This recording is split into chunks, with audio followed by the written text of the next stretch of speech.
July 27th, 2021, Atlanta, Georgia. It was a warm July night in Midtown, an area known for its rainbow crosswalks, lively bars, and sense of safety for those who lived there. A woman was taking her usual late-night walk with her dog, but they would never make it home. By morning, the city woke to the brutal scene of a beloved woman viciously stabbed and mutilated, her loyal pit bull lying dead nearby. 4 years later, there are still no arrests, no named suspects, and no justice.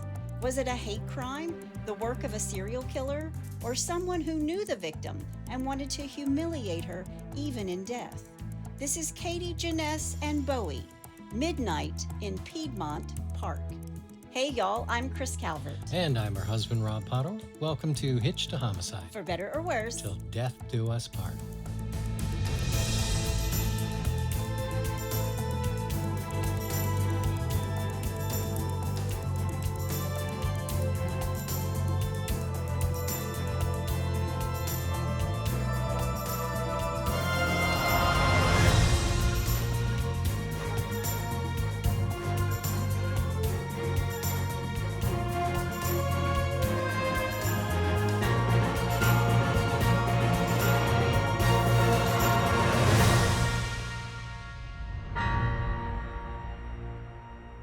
Welcome back, everybody. Yes, welcome. And for our friends all the way over there in Turkey.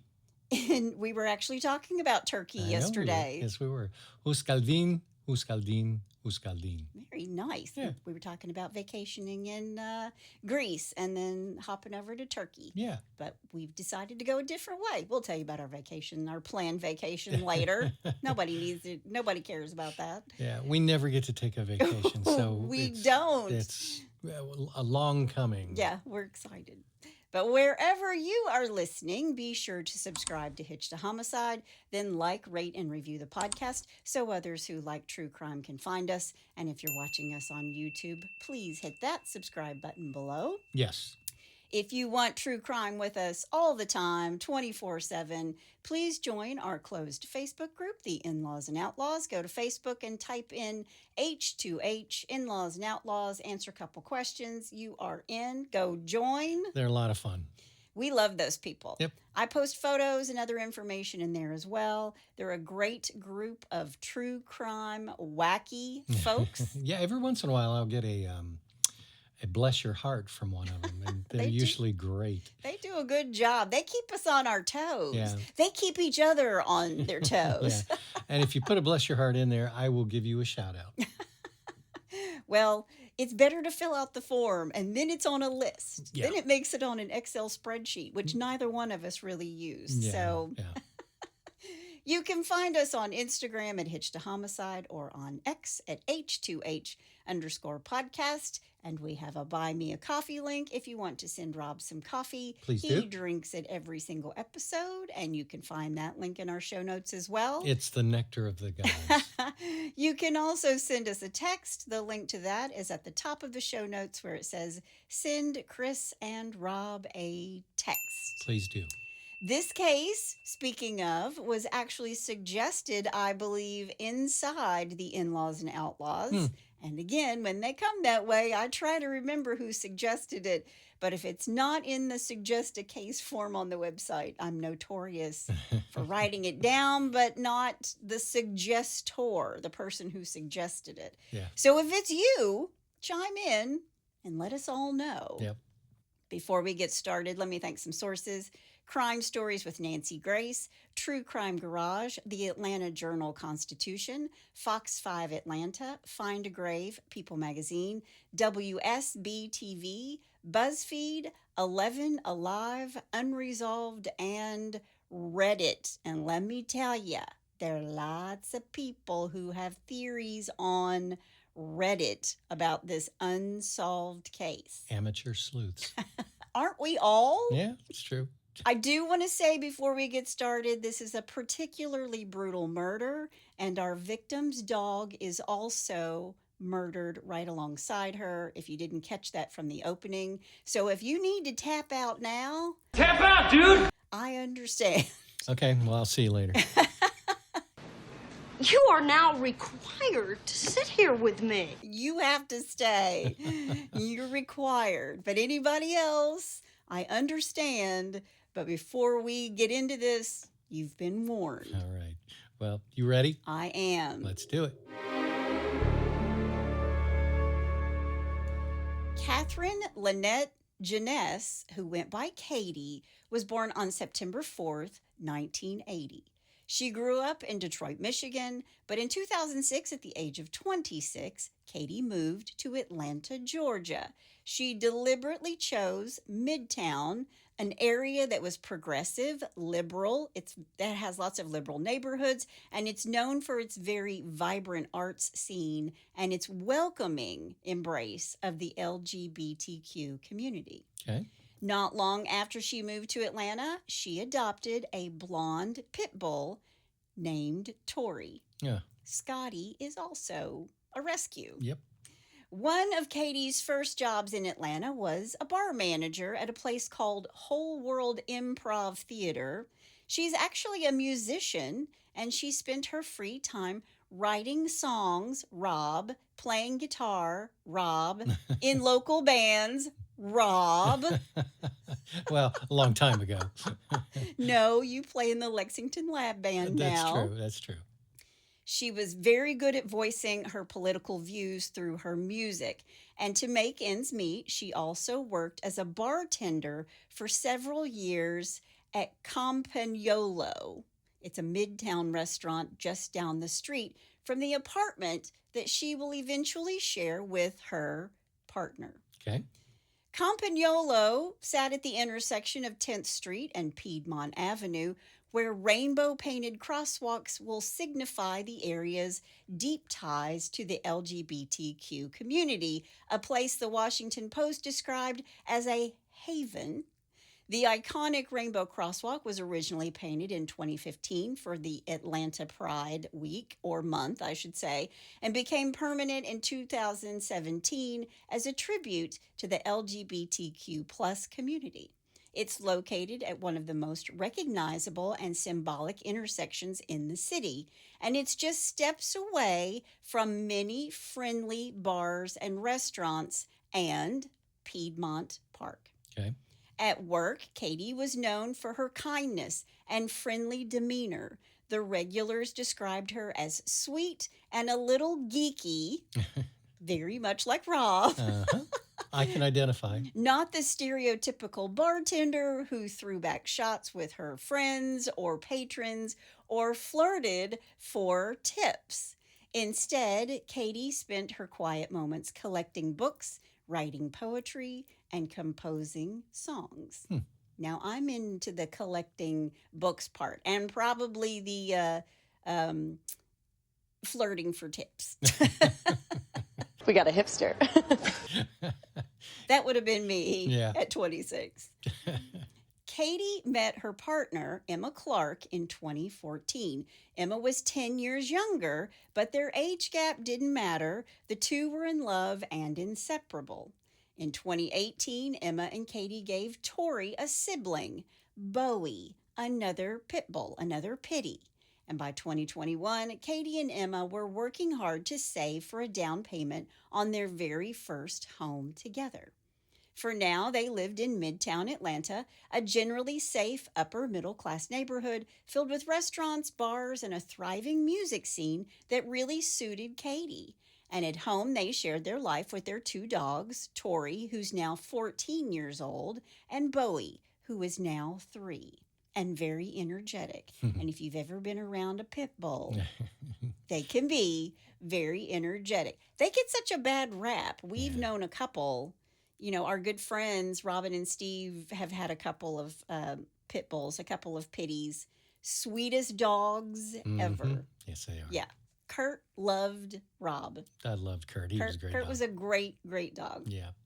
On Tuesday, July 27th, Katie had the night off. She and Emma had dinner together with the dogs before Emma headed to work at Henry's Midtown Tavern on 10th Street, where she was also a bartender and a server. So they're both bartenders and servers, but at different establishments that are very close together because they would often ride their bikes and they would often just walk to work. How amazing is that? That's like living in New York, you know, living in Midtown Atlanta, just being able to ride your bike well, I don't know if I'd ride my bike in New York City, but you know, there are tons of people who do. You can even rent a bike on the side of the street and ride, but I don't know how safe I feel like it is. The house I had in Charlotte was kind of like that. I mean, I could literally just walk over to restaurants. Your favorite Thai restaurant, you mean? Yes, Thai Taste. It was 2 blocks away. Oh, man. When we first started dating, it was one of the first places he took me was to Thai Taste. Yeah. And he walked in there like, Rob, come on in, take a seat. They were great. They were great. And we still go there every time we go back to Charlotte. We do. But this time they're like, who's the blonde? Who's the goddamn blonde? Rob, who's the blonde? We don't know her. That was 18 years ago, 17 years ago, something like that. See, it's been so long I can't even count, honey. Time flies when you're having fun. There you go. And Thai. Yes. But that night, after Emma leaves, Bowie, the 3-year-old pit bull, had not been out for his walk yet. So after Emma left, Katie decided to take him to the park. And this is a routine late night walk for them. Scotty also has his routines. Oh my gosh. And where he likes to walk in our neighborhood. We don't go to the park. Yeah. But he definitely, and there's a park in our neighborhood, but he has the short walk, the long walk, and then the fancy walk. And then the fancy walk. We have an executive section in our neighborhood, and every once in a while he wants to go up there and see how the other half lives. Yeah, he wants to go see all the big houses. But Katie felt safe in their neighborhood, and that's the point I'm trying to make. Everybody really felt safe in this neighborhood.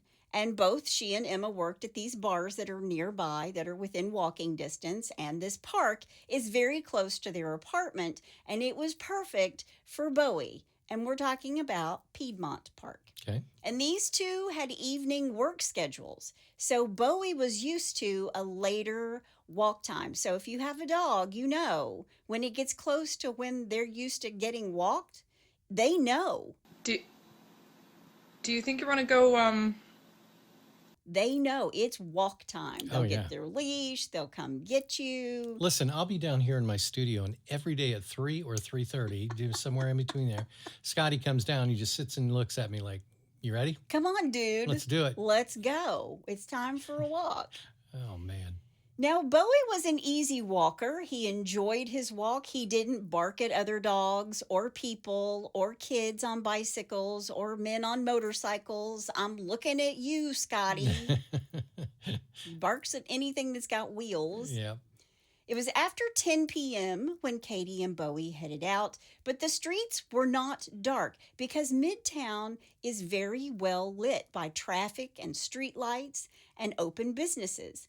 And Katie and Bowie had walked this route countless times, and Katie felt confident she was safe. Why wouldn't she? Sure. You know, we walk in our neighborhood and think that we're absolutely safe. Sure. At 11:35 p.m., Katie and Bowie stopped by Emma's work to say hi. Now, I don't know if this is true or not, but of all of the pictures I've seen and all of the reports, most of these businesses, it is Atlanta, it is July, it's warm out. They'll have tables out on the street. So it's sort of an inside, outside sort of thing, if you know what I'm trying to explain. Sure. But Katie and Bowie stopped by Emma's work to say hello. And multiple witnesses will say they saw them that night. Katie asked Emma when she thought she'd be home, knowing bar shifts could end late or right at closing. So if you've ever worked at a restaurant, you know sometimes you're able to close easily and right on time, and sometimes you can't get people out. Yeah. And it takes a little bit longer to clean up after everybody's gone. And before leaving, Katie told her, quote, "I'll see you when you get home," end quote. Now, there are a couple of versions of what Katie said to Emma that night. One version is very straightforward. Katie told Emma, "I'll see you at home." The other version, according to some witnesses, is that Katie mentioned that she and Bowie would come back to the bar later, or at least she would return so that they could walk home together. Like maybe she would take Bowie back to their apartment and then come back to get Emma, and the two of them would go home together. All right. Now, what we do know for certain is that Emma had ridden her bike to work that night, as she usually did, and it's possible they planned to walk home together after her shift. According to Emma, quote, "She came by with the dog. She comes to say hi, just to check up on me, see how long I was going to be at work. I said, I love you, be safe, and see you later," end quote. Now, regardless, this will be the last time Emma ever sees Katie alive. It's sad. After leaving Emma's bar, Katie walked towards Piedmont Park, a place that she and Bowie frequented often. At 12:09 a.m., just after midnight, surveillance cameras capture Katie and Bowie crossing the iconic Rainbow Crosswalk at 10th Street and Piedmont Avenue, heading toward the park. Katie is wearing a black t-shirt, black pants, and tennis shoes. She has her AirPods in her ears. Now, no one knows exactly how the attack unfolded. It's unclear whether the killer went after Bowie first or attacked Katie and Bowie tried to protect her. But what we do know is that Bowie came into contact with the killer Oh, really? because Bowie was stabbed. Police have never released specific details about the nature or number of Bowie's wounds, but we know that Bowie suffered fatal stab wounds, and his death was the result of sharp force injuries inflicted with a straight-edge weapon, so a knife. There's a special place in hell for anyone that tortures an animal, especially a dog. There's a special place in hell for this killer, I promise you. Yeah. About 100 feet away from where Bowie lay, the killer attacked Katie. First, they beat her in the head and neck, then stabbed her more than 50 times. Man. Katie also died from sharp force injuries, but to her face, neck, and torso. But those clinical words don't come close to describing the brutality of what was actually done to her. Wow. And this description is graphic, so I want to warn you now, and this is from the autopsy of Katie.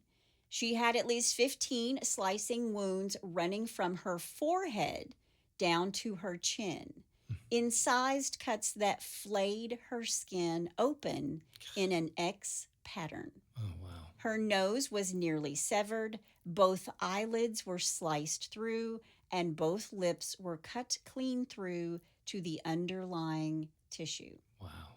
Across her neck was a gaping wound measuring 9¼ inches by 5½ inches with overlapping slashes that severed both carotid arteries. The cuts were so deep they sliced through muscle down to her vertebrae. Ugh. Her heart was still beating as these wounds were inflicted. Man. Katie also had sharp force injuries to both breasts and multiple stab wounds to her upper and lower back, some so deep they punctured her aorta, left lung, and liver. Ugh. The killer was using a very sharp knife and driving it in with savage force. Man. She had at least 14 stab wounds across her lower back. Katie had a tattoo in that area, and it was mutilated. And some have speculated it was a pride tattoo and the killer deliberately tried to destroy it. But officially, Atlanta police and the FBI have never disclosed what the tattoo depicted. Her clothing showed that she was stabbed through her clothes. Cuts in her shirt matched the wounds on her body. But at some point during the attack, the killer lifted her shirt and carved 3 letters into her lower chest and stomach. F-A-T. Now, Katie was 5'7" and weighed 150 pounds. She was not fat. The F and A were carved on the right side of her torso, the T on the left, with the T being the deepest cut of all. Each letter was several inches tall. The autopsy described these as deliberate carvings, with the killer standing over her as they etched the letters into her flesh. Wow. There was no sign of sexual assault, but her pants and underwear had been pulled down to her knees. Katie also had multiple defensive wounds on her hands, fighting her attacker until the very end. The stab wounds covered both the front and back of her body, showing that the killer actually turned her over to continue the attack. Jeez. So it wasn't enough just to do it on the front, stand over her and carve FAT into her body, but also turn her over to stab her more. I know you're probably going to get to this, but do they have any guess what FAT was? Was it somebody's initials or? Well, I will say this. The police are very closed-lipped because this is an ongoing investigation that is 4 years old. So Okay. they are still working this, and a lot is going on right now. So they may possibly think that it's initials, Mhm. or they may just possibly think that it means fat. Yeah.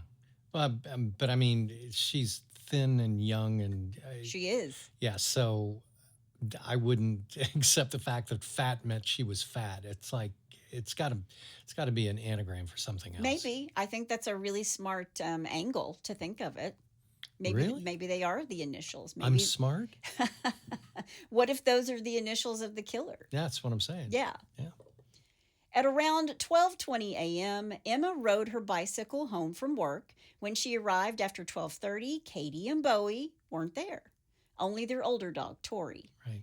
Emma immediately knew something was wrong. Their walk had gone on for far too long. Remember, they started out around 10 p.m. Now, Scotty can't take a walk that long, but our son has, a bigger dog, and he'll walk for an hour, hour and a half. He would love that, and go to the park and play, and then come home and crash. If it's over 75 degrees, Scotty has to lay down about every 30 yards. He's like his mama. He likes that California weather, not the heat and humidity in the summer. Oh, man. But Emma would later say in an interview that if she ever got home and Katie wasn't there, she would just call her, and Katie would always answer. But this time when Emma called, Katie didn't pick up the phone. So Emma called again and again and again. Still nothing. So Emma starts texting. No reply. And when Katie didn't call or text back, Emma opened the Find My iPhone app to see where she was. The app showed that Katie's phone was just inside the entrance to Piedmont Park, just a short distance from their home. But it wasn't moving, meaning Katie wasn't walking. Right. Emma decided to head to the park herself. Maybe Katie had dropped her phone, and it's dark in there and she couldn't find it. But Emma was the one in the dark about what was going on. She got on her bike. She rode to the 10th Street entrance of Piedmont Park. It's now 12:57 a.m. on July 28th. When she arrives, as she approaches the entrance to the park, she can see something lying on the path just inside the gate. Mm. And as she gets closer, she realizes it's Bowie. No. He was about 50 feet from the entrance, and he's lying still.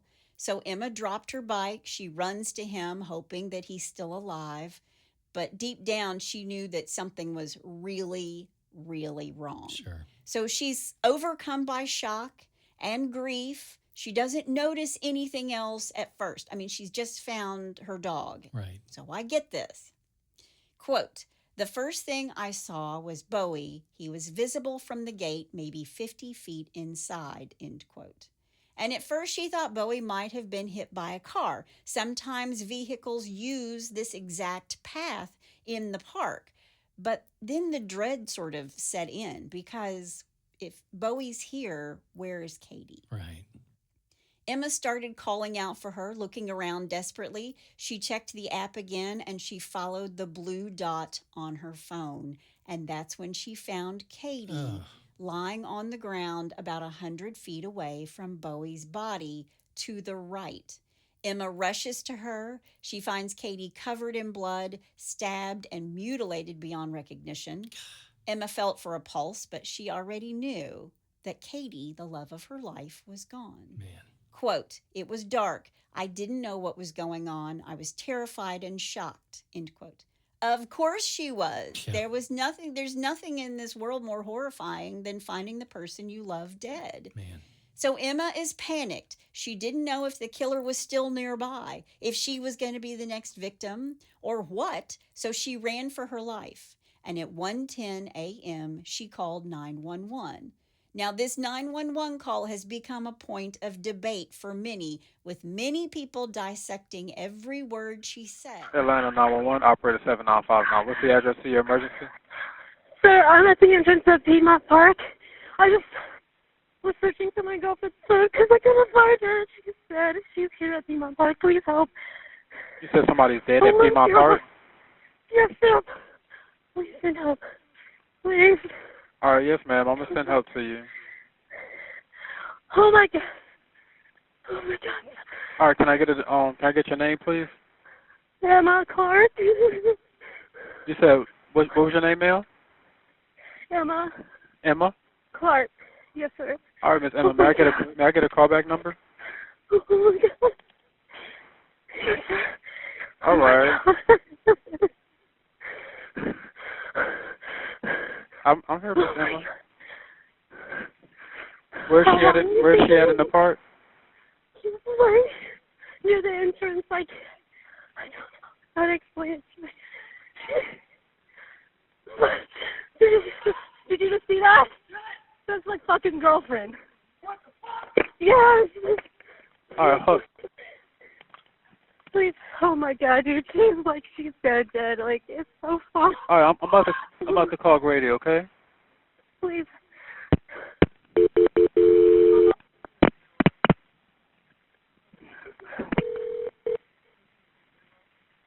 Grady EMS, what's the address of your emergency? Hey, Grady, I have one for 1073 Piedmont Avenue Northeast. You have a call on the line? Yes, ma'am. Are you still on the line?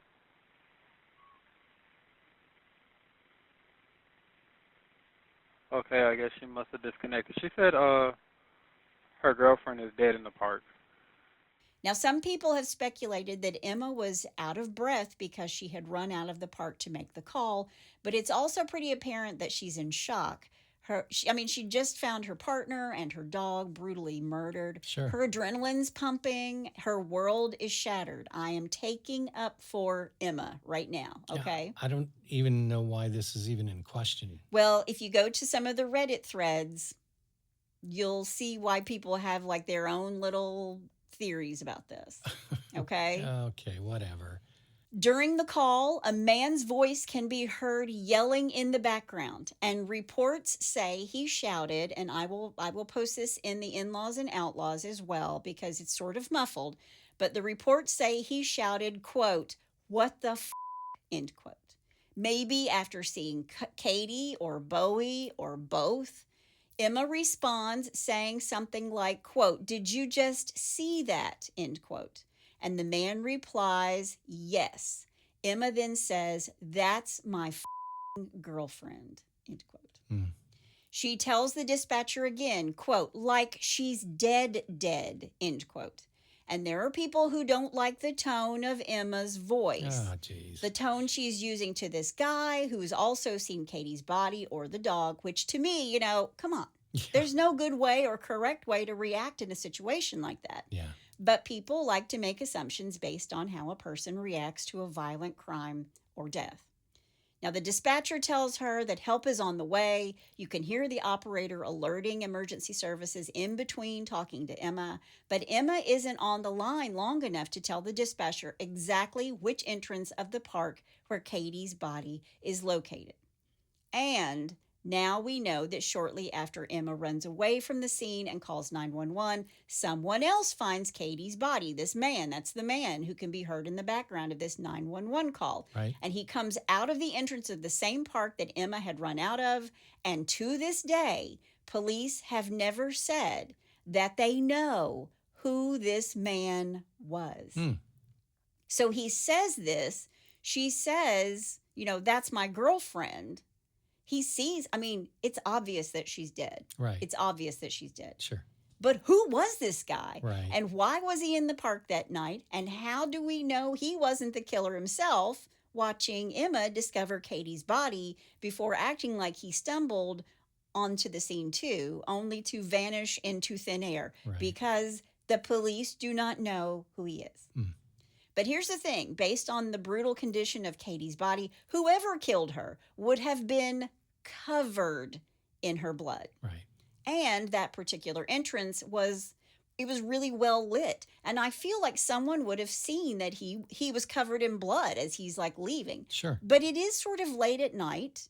But the last evidence of Katie alive is the CCTV of her crossing the rainbow crosswalk to go into the park. But still, why run? The park was technically closed at that hour. The bathrooms inside the park were locked because sometimes like homeless people apparently would use the bathrooms there. But those are locked. And while the gates were usually locked overnight, they were open that night. And I want to talk to you about the CCTV inside the park. Well, that's a problem. Right. Because although at the time there were physical cameras mounted, they were not working. Why? They weren't working. It was like a software thing. It was an older system. So that's why you can see her from the street outside, crossing the street, getting ready to go into the park. But once she's killed right inside the park. Man. Right inside the park. And no CCTV, no closed circuit TV. Bad timing. People cut through Piedmont Park all the time, apparently. So maybe this guy was just passing through. Maybe he bolted because he didn't want to get tangled up in a murder investigation as an innocent bystander. But then again, why draw attention to the murder if you are the killer? So there's so many questions here, so many questions. And speaking of questions, the police had plenty for Emma when they arrived. What time did you leave work? What time did you get to the park? Did you touch Katie? Did you touch the dog, Bowie? You know, all standard procedure to establish her whereabouts and confirm her alibi. Right. But this wasn't just a mugging or a stabbing. This was something far more horrific. And the cops at the scene were really shaken. And given the brutality of what they found, I mean, it's pretty easy to see why. And part of the Reddit stuff is that the police were sort of shaken to their core, and they didn't feel like Emma had that same sort of shock or visceral response to finding her lover's body. Here's the thing. You never know how you're going to react when you're faced with trauma like that. Exactly. That's why I said that I am Team Emma. I'm just telling you now, I'm Team Emma. It's just, anybody that's questioning her, whatever, it's just silly. I agree. Katie's autopsy was performed by Dr. Karen Sullivan on Friday, July 30th, 2021. When her body was brought in, she still had one AirPod in her right ear, and she still had her socks and shoes on. Now, many people believe there had to be more than one killer. Bowie was a 50-pound pit bull. He was sweet, but he was protective. Right. And Katie was clearly ambushed. She was still listening to her music that she had one AirPod still in her ear. She's completely unaware when she steps into the park. And she's hit from behind first. Remember, she's bludgeoned first. Right. So did Katie's killer intend to rape her but ran out of time? Because what the killer did to her body took a lot of time. All the stabbing, the carving of the letters into her torso. So how long was the killer there with her? Because it was a lot of work, and she is right inside the park. Yeah.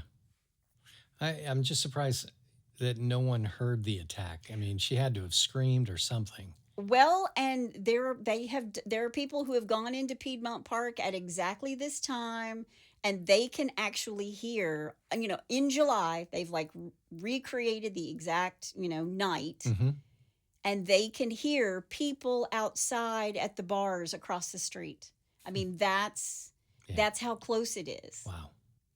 Most profilers believe the killer was male simply due to the sheer strength needed to inflict such devastating injuries on both Katie and the dog Bowie. There's also a report suggesting Katie may have been dragged to where her body was found, about 100 feet away from the entrance near a tree. So she was attacked with Bowie. Bowie attacks the killer. They kill Bowie, then bludgeon her and drag her away. And police have never released details, exact details, about the weapon used. That's why I can only say it was like a sharp, blade. Right. Also, Katie was not robbed. Emma later told the Washington Post that robbery clearly wasn't the motive. Her phone was still with her, which is how Emma tracked her down in the first place. And she had cash on her, and nothing was taken. Wow. So it's not a robbery, it's not a sexual assault, but it was brutal, and whoever did this seemed to know exactly what they wanted to do when it came to carving up Katie's body. The way her body was mutilated, especially her tattoo, that's not something you decide to do like on a whim. Yeah. And this is the kind of violence you see from a serial killer. And yet, there's never been another attack in Atlanta like it. And this killer was bold because Katie's body wasn't hidden. It was right inside the park and visible from the road if anyone had just bothered to look. Right. Now, because Katie's murder remains unsolved, police have held back many, many details. So we don't know if police have tried to see, did she go anywhere else before she went into the park, like tracking her phone? Did Katie try to run and was chased down near where Bowie was found? So were they at the other end of the park and coming back out again? The murder itself was incredibly risky. An open area of the park, there's no attempt to conceal the crime. Maybe the killer liked that kind of risk. I mean, experts say the attack could have lasted as little as 3 minutes or as long as 10 minutes. 10 minutes sort of out in the open, just mutilating her body. Yeah. You'd think that it's risky, is what you're saying. Very risky. Yeah. I mean, somebody could be walking by. Absolutely. I mean, it is Atlanta. It's in a prominent section. There's people out at bars. I mean, wow. I mean, if you can hear the people at the bars Yeah. at night, at that same time. Yeah. Atlanta police knew immediately this was beyond their scope alone, and they called in the FBI. Months after Katie's murder, police held a press conference, and that's when they revealed that Bowie had also been stabbed. And an autopsy, technically called a necropsy since he's an animal, was performed. But police have never released those findings, again, because it's an ongoing investigation. Bowie's body was sent to the Georgia Bureau of Investigation for evidence processing, and everybody wants to know what was discovered during this necropsy or autopsy of Bowie, because most people, myself included, believe Bowie tried to defend Katie. Emma told the Washington Post, quote, "There is no doubt in my mind that Bowie tried to defend her. He was about 50 pounds. He had a huge mouth, and he was a fast dog. I'm sure he did his best," end quote. And that quote broke my heart. Yeah. But it also raises a chilling question. Why would an attacker target a woman walking a 50-pound pit bull? Yeah. Now, many criminologists say the kind of mutilation Katie suffered often happens when a victim doesn't die immediately and the killer goes into overkill, stabbing over and over again while the victim is still alive. And there are a lot of people who believe Katie was targeted and stalked, that her killer knew her routine. And while stabbing and dismemberments happen, it's rare for a murderer to carve hate words into their victim's body. That word fat carved into her torso. Yeah. Combined with her pants pulled down but no sign of sexual assault, it kind of feels deliberate, kind of like a final act to maybe humiliate her. I don't think carving up Katie's body was a choice made in the heat of the moment. I think her killer knew what he wanted to do, and I'm using the pronoun he loosely because it could have been a woman, Right. but it was a lot of overkill for a woman. Most believe the killer was male. Right. Statistically, women rarely commit such acts of extreme violence. Of course, it's not out of the question. But another thing people in true crime circles often discuss about the case, and let me be clear, there's a lot we don't know that the police and the FBI do know that aren't making public, is whether Bowie's leash was still attached when they found him. Rumors swirl that the killer may have taken a token from the scene. but that's all speculation. So please don't flood my inbox with outrage after this episode, please. Yeah. People also speculate about who could commit such a heinous crime. Some say it was maybe a mentally ill homeless person, but psychologists have pointed out that individuals in psychotic breaks are far more likely to harm themselves than someone else. And besides, this murder feels personal, not just the 50 stab wounds, but the deliberate mutilation of her tattoo, the carving of the word fat or the initials FAT into her torso. Right. The 4th anniversary of Katie's murder was just 2 days ago on July 28th, and still Atlanta police haven't released the name of a single suspect. Some hold to that mentally ill attacker theory, but I believe it was a hate crime, maybe someone from Katie or Emma's past, or someone in their community, an acquaintance from the bar where Katie worked. Maybe a man who made a pass at her, and then when she rejected him, his rage sort of turned deadly. For the record, I don't think it was Emma, not for a second, and there have been those who have floated that theory because, it's extreme overkill, what was done to her. It was very personal. It was possibly emotionally driven, like betrayal, which always points to the person's partner or lover. Mm-hmm. There are folks who've pointed out that Emma arrived at the crime scene around 1:10 a.m. and that her quick arrival and the fact that she'd been working very close to the entrance of Piedmont Park that night could suggest that because she knew Katie was going there, she had opportunity if, and that's a big fat if, she had the motive. Yeah. And there are others who didn't like Emma's 911 call again or her public interviews after. Again, how are you supposed to act, people? Yeah. Those who seem to drive the conjecture of Emma's involvement are quick to point out that she has not been formally cleared by the police. But the flip side of that from Emma's supporters is that she's never been accused either. Yeah. She's never been named as a suspect. And again, this is all online speculation. But whoever did this had a plan. Maybe they knew the cameras in the park were down. Again, no similar murders have happened since, even though the brutality is something like a serial killer. There hasn't been another killing in Piedmont Park or another attack like this anywhere in Atlanta.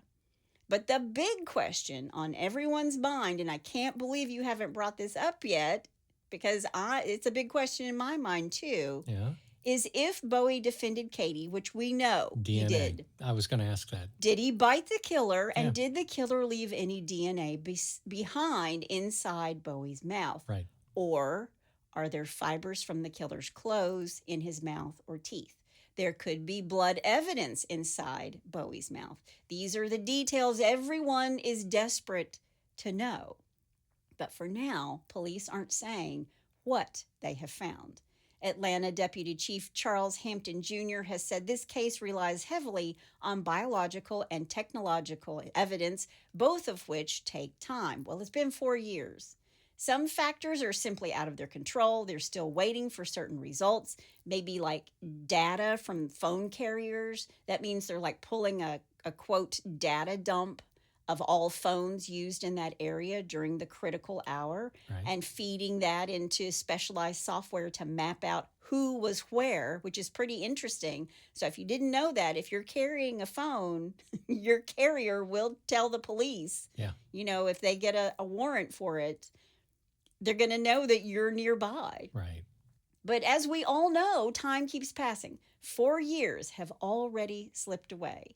On June 16th, 2025, just a month ago, the Atlanta Police Department gave an update on Katie's case.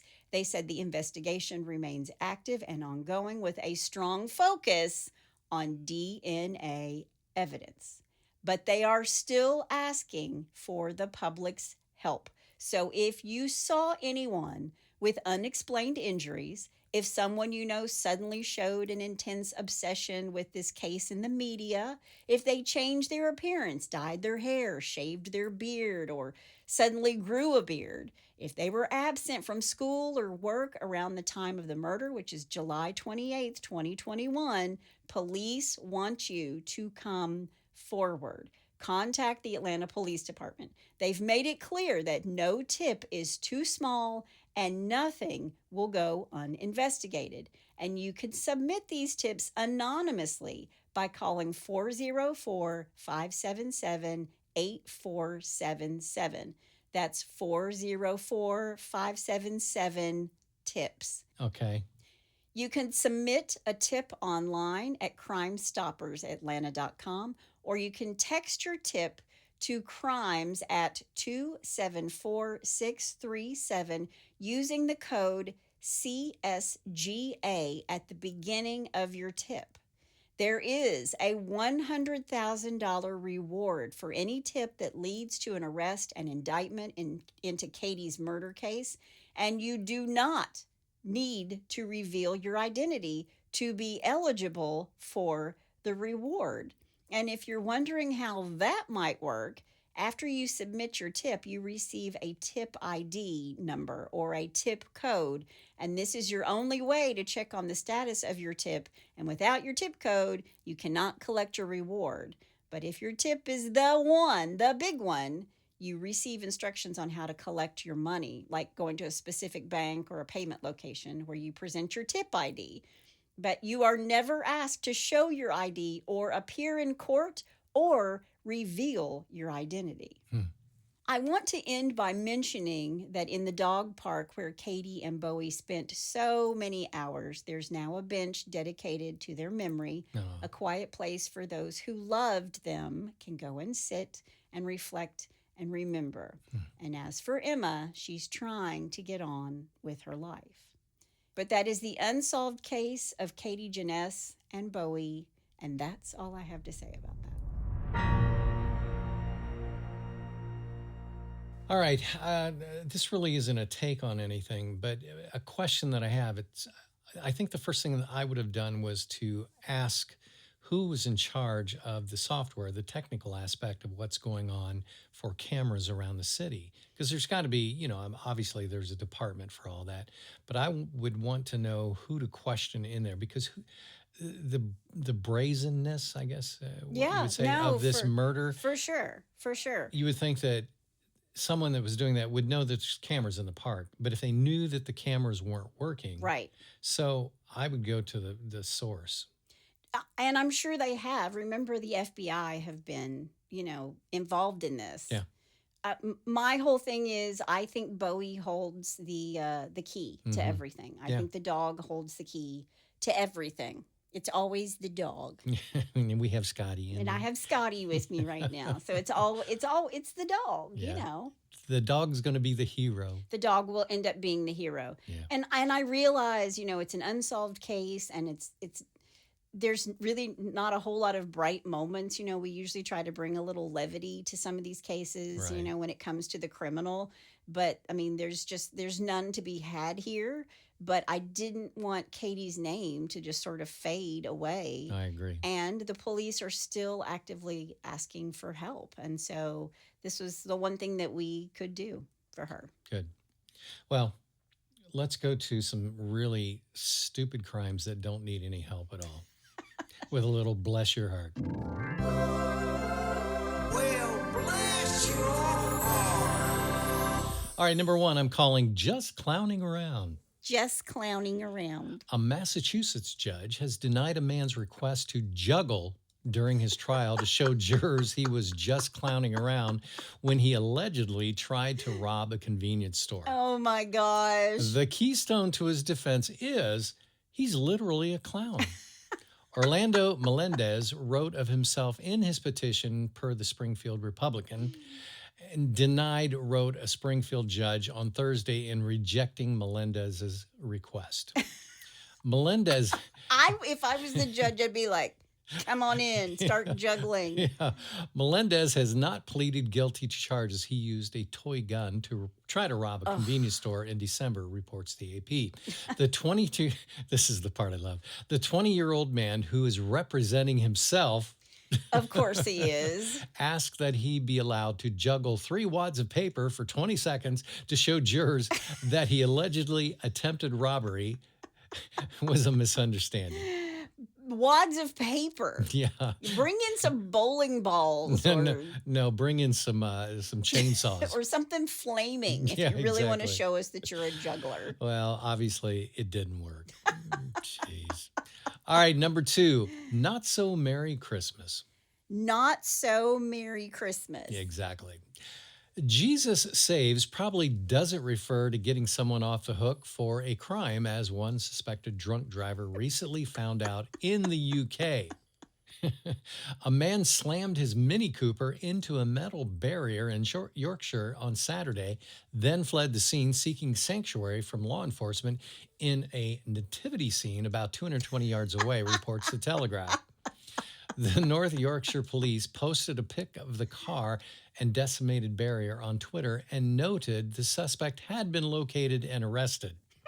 Social media had a bit of fun with the story, with commentators making appropriate holiday puns rounded up by the Telegraph. One was, "God arrest ye, merry gentlemen," That's good. reads one post, while another pipes in, "Obviously not one of the wise men." I was actually wondering if they found him in the nativity. Was he Mary? Was he Joseph? I don't know. Obviously not one of the wise men. Yeah. All right, number 3, and finally. Finally. Is there anything else I can do for you? Okay. A New Mexico man is facing charges after police say he walked into an unlocked home, stole car keys, and stunned a resident who found him baking a potato and raking leaves. Patrick Lynn Waits, 45, was arrested early Tuesday following a bizarre chain of events that confused residents of a Hobbs home, the Hobbs New Sun reports. Okay. A female resident awoke to noise in her kitchen and found Waits allegedly wiping down a countertop and baking a potato in her microwave oven, police said. Baking a potato. Yeah, I love potatoes, so I can't condemn him for that. She asked him what he was doing in there, and he said, "Well, I'm making a potato," according to police report. When told to leave, a criminal complaint says Waits walked outside and left his potato in the microwave. The report then said Waits began to rake leaves in the front yard. The female residents convinced Waits to stay by, saying she wanted to pay him for his services, a ploy to get Waits to stay long enough for authorities to arrive, police said. Waits was found stumbling while walking, and he slurred when he talked, officials said. Waits was arrested on burglary and unlawful entry charges. He also faces several felony warrants for failure to appear in court. It was not known if Waits had an attorney. I don't know why that would even be a question. That was pretty smart, though, to say, hey, Yeah. Stay because I want to pay you. Yeah, while the I police really are being appreciate called. you baking a potato and raking my leaves. Let me pay you. You would have said, why did you call? Let him rake the leaves. Yeah, exactly. Please let him rake the leaves of our pin Yeah. oaks that are falling all Oh year my long. God. Yeah, let him finish and then we'll arrest him. Well, if you have a bless your heart or you know somebody's heart who needs blessing, all you have to do is go to hitchedtohomicide.com. While you're there, there's a pull-down menu, and you can also suggest a case or tell us about your brush with true crime. Yes. Right, Scotty? Yep. That's my amazing husband out there. And that's my beautiful bride in the booth and my beautiful dog. Join us next time on Hitched to Homicide. Bye, y'all.